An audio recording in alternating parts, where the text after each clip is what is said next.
wabarakatuh. Saya Khairunisa Syifa Safira dari kelompok 9 Hukum Bisnis dan Investasi Syariah akan sedikit menjelaskan mengenai pengertian dari pasar modal syariah. Nah, sebelum ke pasar modal syariah, kita harus ketahui terlebih dahulu mengenai pengertian dari pasar modal sendiri itu apa.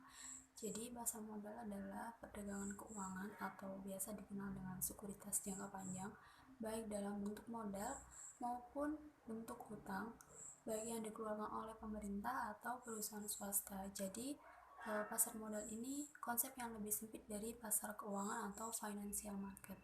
Sehingga pengertian dari pasar modal adalah pasar modal yang sesuai dengan syariat Islam. Jadi, instrumen yang diperdagangkan itu berdasarkan prinsip-prinsip syariat dan juga mekanismenya tidak bertentangan dengan prinsip-prinsip syariat Islam, seperti tidak boleh adanya riba, gharar, dan juga maisir.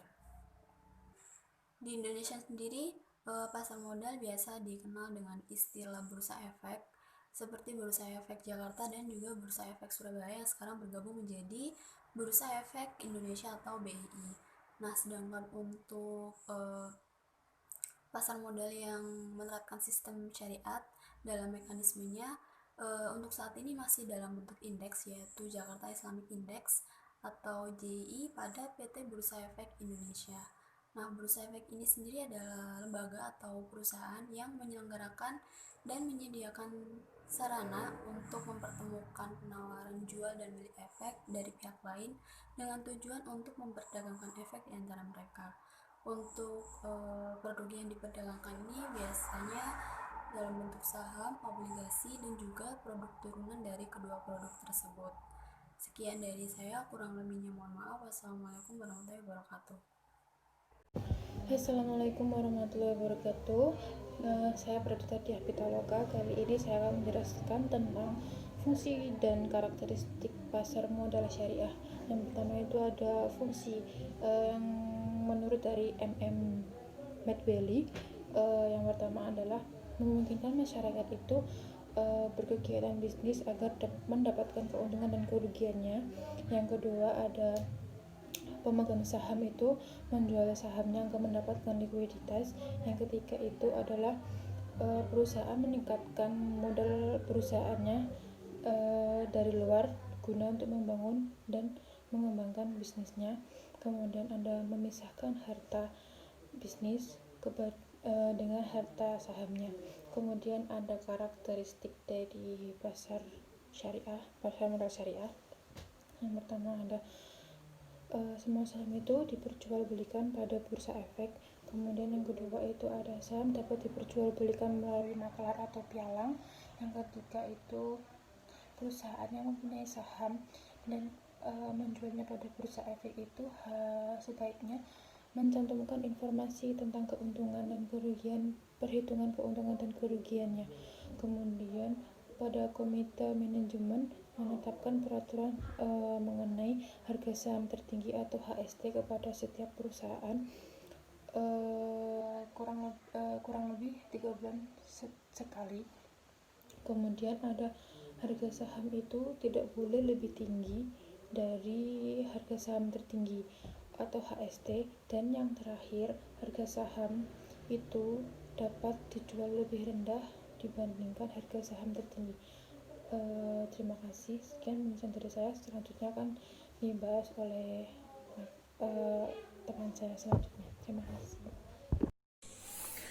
Akad-akad dalam transaksi pasar modal syariah yaitu pertama ada ijarah. Ijarah adalah perjanjian antara pihak pemberi sewa dengan pihak penyewa untuk memindahkan hak guna atas suatu objek. Objek ijarah ini memiliki ketentuan yaitu manfaat barang tidak bertentangan dengan prinsip syariah serta telah ada dan jelas saat transaksi.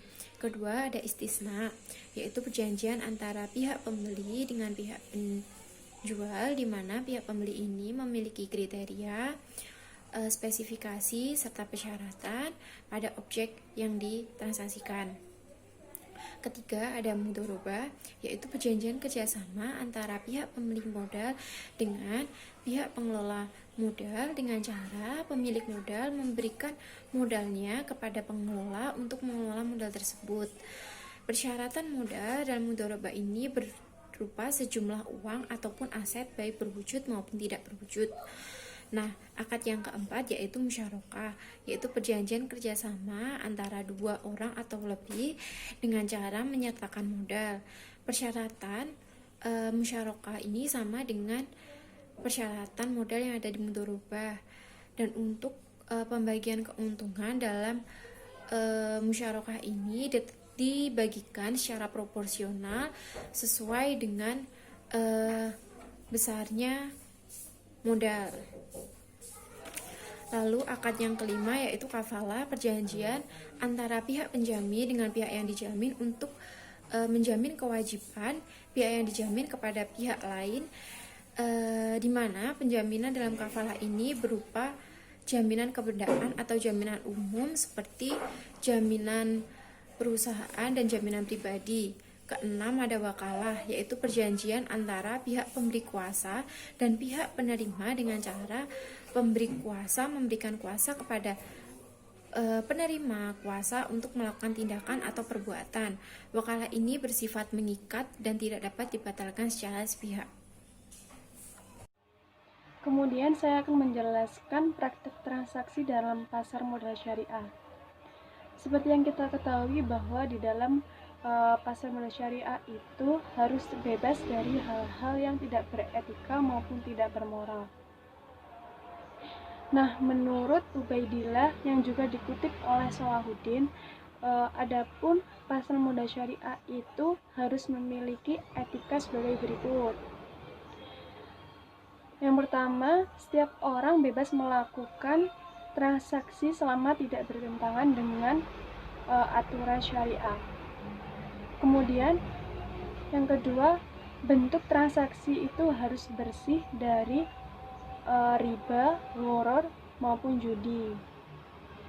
Kemudian yang ketiga, harga terbentuk secara fair. Kemudian terdapat informasi yang sempurna.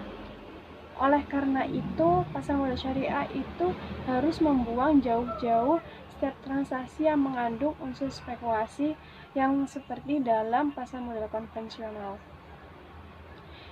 Nah, unsur spekulasi itu juga yang membedakan antara pasar modal syariah dengan pasar konvensional. Karena kalau di dalam pasar konvensional itu unsur spekulasi itu salah satu cara untuk mendapat keuntungan yang lebih besar. Sedangkan dalam mekanisme transaksi produk di pasar modal syariah itu pembelian dan penjualan saham itu tidak boleh dilakukan secara langsung. Berbeda dengan dalam pasar modal konvensional, itu investor dapat membeli maupun menjual sahamnya secara langsung dengan menggunakan jasa broker atau pialang. Sedangkan di dalam perdagangan obligasi syariah itu tidak boleh juga diterapkan harga diskon atau harga saham yang lazimnya itu dilakukan pada obligasi konvensional. Nah, prinsip transaksi obligasi syariah ini adalah al-hiwala, yaitu transfer service atau pengalihan piutang dengan tanggungan bagi hasil. Nah, oleh karena itu jual beli obligasi syariah itu hanya boleh pada harga nominal pelunasan jatuh tempo obligasi. Sedangkan dalam perdagangan reksadana syariah, manajer investasi menawarkan kepada pembeli reksadana syariah baik yang bersifat jangka panjang ataupun jangka pendek. Nah, reksadana syariah itu jangka panjang ditawarkan di dalam pasar saham dan reksadana syariah ditawarkan di dalam pasar uang. Keuntungan investor dari reksadana syariah itu tergantung bagaimana manajer investasi menginvestasikan dana yang dikelolanya. Sekian presentasi dari kami.